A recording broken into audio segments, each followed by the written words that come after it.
তুমি যদি অধিকাংশ লোকের পতাঙ্গ অনুসরণ করো, ওরা কিন্তু সরল পথ থেকে তোমাকে বিচ্যুতি করবে, তুমি কি বিপদগামী হবে। তাহলে অধিকাংশ লোক যেই জায়গায় আছে ওই জায়গার থেকে আগে বাঁচতে হবে। এটা কোরআন মাজিদের আয়াত, অন্তত 20-22টা আয়াতের কথা আমি বললাম, 26টা আয়াতের কথা বললাম। অধিকাংশ লোক যে জায়গায় আছে সেখান থেকে আমাকে সরতে হবে।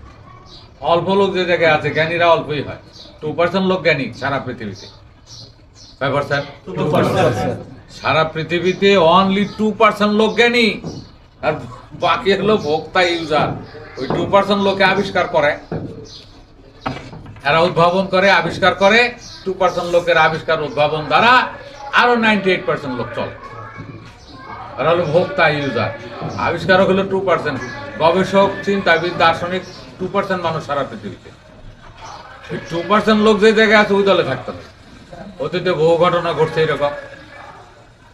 বিজ্ঞানীরা বলছে যে সূর্য হলো ফিক্সড, তার ভরকেন্দ্রে এসে অবস্থান করে, অন্য অন্য জ্যোতিষ্কগুলো সূর্যের চারিদিকে ঘুরে। আর খ্রিস্টান পাদ্রীরা বলছে যে না, পৃথিবী হলো স্থির, আর পৃথিবীর চারপাশে সূর্য ঘুরে। যতগুলো বিজ্ঞানী বলছে, সকল বিজ্ঞানীকে মানে পৃথিবী সূর্যের চারিদিকে ঘুরে, এই কথাগুলো যতগুলো বিজ্ঞানী বলছে অতীতে, সকল বিজ্ঞানীকে হত্যা করা হয়েছে। এই খ্রিস্টান পাদ্রীরা ফতোয়া দিয়ে, শাস্ত্রীয় ফতোয়া দিয়ে তাদেরকে হত্যা করছে। পরে 1700 খ্রিস্টাব্দে এসে সেই ভুলটা ভাঙে। অতীতে যত বিজ্ঞানীকে মৃত্যুদণ্ড দিয়েছে, সকল মৃত্যুদণ্ডের জন্য তারা ক্ষমা ভিক্ষা করে বা ক্ষমা প্রার্থনা করে এবং মানতে বাধ্য হয়। শত শত বিজ্ঞানী যখন বলা শুরু করে যে সূর্যের চারিদিকে অন্য অন্য জ্যোতিষ্কগুলো ঘূর্ণায়মান, আমাদের এই সৌরজগতে অন্য নক্ষত্র জগৎ যদি থাকে সেটার কথা বলতে পারবো না।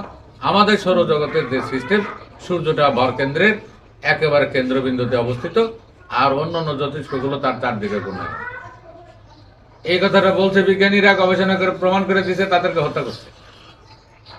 তাহলে অধিকাংশ লোক সব সময় বিপদগামী, ওই 2% লোক হলো সঠিক পথে, সত্য পথে।